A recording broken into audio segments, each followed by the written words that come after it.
Oke, langsung ketangkep langsung nih sama Bos Anto Joglo ya. Anto Joglo keris. Jadi Mas Anto ini cukup viral banget untuk keris borongan 100 bila, 200 bila ya biasa dah ya. Iya. Sampai M ya Mas Anto. Amin. Dan ada Mas dari Tuban nih. Bojonegoro. Oh, Bojonegoro ya. Bojonegoro nggih. Mas Yayan. Mas Mas Yayan Yayan. nggih. Juga sering hunting-hunting keris. Ya. Setornya kayak ini juga ya. Ya, terkadang kadang-kadang ya di etnik juga. Iya. Isi di etnik buat meramaikan Om. Buat meramaikan. Iya. Suasana berkerisan. Ini ada memang khusus keris apa Mas tadi Mas? Keris Madiun ya. Ya, keris Madiun. Keris Madiun biar direview Mas Anto nih. Oh iya. Nanti sejarahnya Mas Yan nih. Iya, ini selamat datang Mas Galeri Sang Pamor di Solo.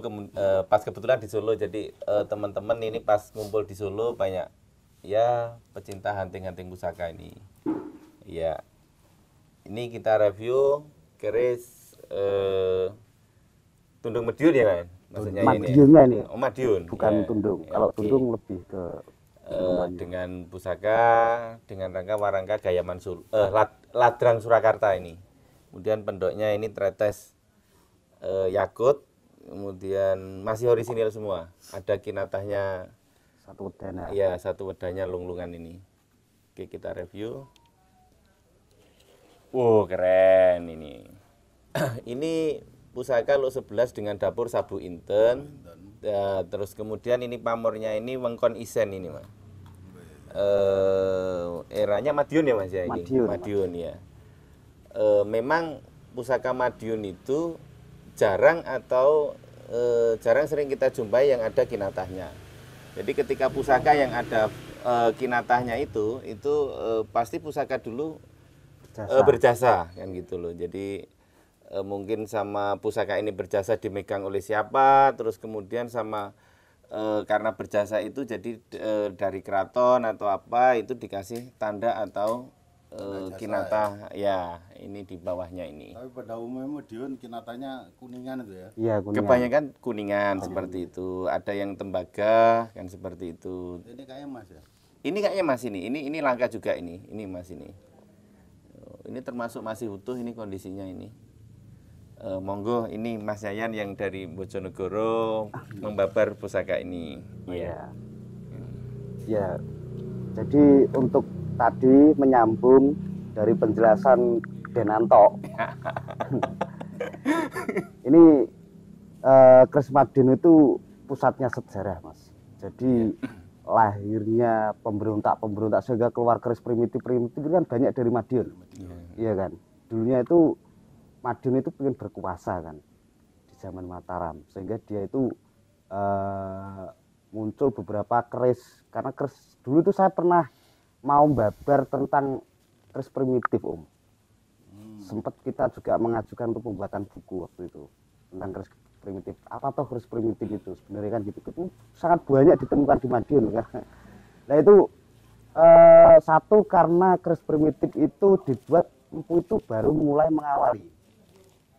Jadi buatannya tuh masih agak kurang bagus. Jadi seperti Empu Anjani yang pernah disuruh gurunya untuk membuat keris di tengah-tengah samudra. Beliaunya kan masih barusan belajar, mungkin buatan karyanya di awal kan masih kurang bagus lah. Terus nomor 2-nya lagi keris itu dibuat atas untuk pemberontakan. Jadi untuk melawan Pemberontakan. Iya. Jadi keris primitif itu lah. Ini keris Madiun itu rata-rata dulu itu saya pernah dapat cerita dari simbah saya ya, ini cerita internal independen kita. Mbah saya itu pernah bercerita itu dulu itu Empu Madiun itu dilarang untuk membuat keris sebenarnya sama Mataram waktu itu. Nah itu tapi beliaunya masih pengen berkarya gitu loh, sehingga Mbah saya bilang itu gak apa-apa cung, yang penting yaunine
Sing penting ya Yang penting ya. isi atau kodamnya berarti ya, Mas. Isoterinya ya itu. Kita bukan milih di kodam sih sebenarnya.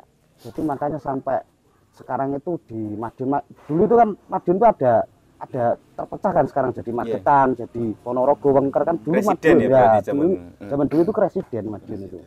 Nah, di zaman presiden itu dulu itu seperti Mageti itu juga masih menganut empu zaman dulu. Jadi pembuatannya pusaka itu dengan ritual-ritual yang khusus. Jadi semua keris itu belum tentu pusaka, Om. Nah, ngoten. Iya, iya. Jadi yang pusaka itu keris yang bisa dirituali sebenarnya, memiliki fungsi. Berarti ginilah seperti kalau di Kalimantan Om itu mandau itu sebenarnya yang terbang-terbang itu mandaunya ya di rumah karena di ritual itu tadi sehingga punya magic yang luar biasa. Seperti itu. Nah itu dulu keampuhan keris Madiun itu memang seperti itu Om. Dan itu saya setelah riset di lapangan-lapangan gitu Om, pengalaman-pengalaman itu memang pengalamannya kayak gitu. Jadi tentang keris Madiun ini kan kita lihat ada satu wedana ya. Oh, wedana. Nah, Nggih, satu dikonco wedana. di Wumungan itu ya Iya. berarti. Jadi keris-keris seperti ini dulunya berjasa kan. Jadi ketika dia pengabdian mungkin dia berperang melawan ini Iya. suatu Pemberontak tadi dia kembali dengan selamat, dia dikasih kinatah dengan satu wedana. Nah ini menunjukkan bahwasanya dia berjasa satu kali pernah berjuang gitu. Tapi kalau sampai 2 sampai 3 sampai Kamarogan itu jasanya sudah Iya. Penguasa wilayah itu bisa nih. penguasa wilayah Iya. sudah. Tapi kalau cuma satu gini biasanya ya jasanya cuma sedikit lah. Iya, iya. Terus kita buka ya. Oh, keren. Nah ini pusaka yang milik saya, bagi saya itu yang otentik, ya kan, yang masih terlihat utuh dan bisa dilihat seninya kan. Jadi saya tuh setiap pusaka itu pasti saya pelajari, mulai dari nilai tabendanya, sejarahnya, serta nilai estetikanya dari besinya. Itu saya juga marangi Om kalau dia mau. Jadi belajar besi ini estetikanya kita pelajari, setelah itu baru yang namanya tayo itu kan mencari secara mimpi itu. Mimpi yang saya ceritakan sehingga bisa untuk edukasi ke masyarakat pada umumnya. Ini kalau pengetahuan kita pribadi ya Om. Nah ini sebenarnya masuknya di Madiun, bukan Tundung Mediun. Kalau Tundung Mediun itu biasanya bungkemannya agak lebih gede, lebih gelung gitu, lebih ini gitu. Nah ini keren Om. Ini di sini ini ada kode X di sini. Oh, ya. Kayak tanda itu ya Tanda, berarti. ya, ada Filosofinya sandi. apa itu? Nah ini kan kalau enggak orang mempelajari tentang estetikanya dulu, kita mau ngomong mistiknya kan ya enggak masuk akal. Kita teliti dulu tentang ini. Nah ini kode Om. Jadi yang ada di X ini sebenarnya kode-kode untuk tolak. Jadi raja lah. Raja yang ditata empu zaman dulu. Cuman kan ini sudah agak mengelupas ya. Nah ini ya. Kan masih banyak ini ya. Ini kalau dilihat secara langsung akan kelihatan. Jadi ini semacam kayak kalau ditombak kan ada tuh, yang apa itu untuk apa itu memiliki harapan fungsional secara isoteri kan. Oh gitu. iya. Itu di pusakanya itu ya berarti di gonjo bawahnya. Ya ini dulunya kalau saya menangkap secara isoteri ya, ini ilmu tayuh ya. Jadi sejarah ini dibuat di zaman Mataram. Zaman Mataram. Itu mimpi yang saya ceritakan ya. Karena mimpi ini kan boleh jenengan percaya, boleh tidak. Nah ini dibuat di zaman Mataram.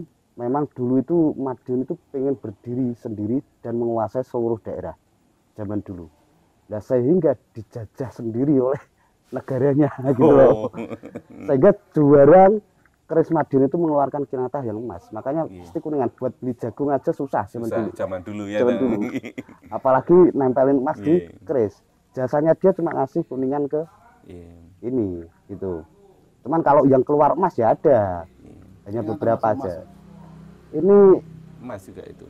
Saya belum pernah ngetas karena gini Om, saya kalau pusaka yang benar-benar pusaka ya mau ngetas gesek kayak gini sayang gitu loh. Tapi karena akan melukai. Lihat apa garamnya detail banget ya. Iya. Kayak kinata-kinata era Sultan Agung. Iya, lunglungannya ya. Iya. Iya, emang ini ngerawitnya luar biasa ini. Iya. Keren itu. Keren. Itu juga dimaharkan Om itu. Ya, kita maharkan itu kecocokan ya, Om. Oh. Siapa yang pegang kadang Siapa tahu terus- sahabat GSP ada yang Iya. suka ada dengan ini kan gini. Iya, Om. Jadi kayak Sabu Inten itu kan saya itu pernah babar.